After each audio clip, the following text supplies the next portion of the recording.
So hello guys, मेरा नाम है रेहान और आप देख रहे हैं रेहान टेक। सो गाइस, आज के इस वीडियो में मैं आपको बताने वाला हूँ अब अपने इंस्टाग्राम के स्टेटस को हाइड कैसे कर सकते हैं। जैसे आप ऑनलाइन हैं लेकिन आप किसी को शो नहीं होना चाहिए, वो कैसे कर सकते हैं चलिए मैं आपको बता देता हूँ। आपको इंस्टाग्राम ओपन करना है।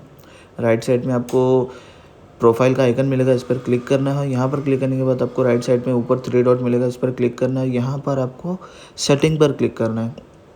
सेटिंग पर क्लिक करने के बाद आपको नीचे प्राइवेसी का ऑप्शन मिलेगा 3rd नंबर पे, उस पर क्लिक करना है। और यहाँ पर आपको नीचे एक्टिविटी स्टेटस मिलेगा 3rd नंबर पे, देखिए एक्टिविटी स्टेटस पे आपको क्लिक करना है।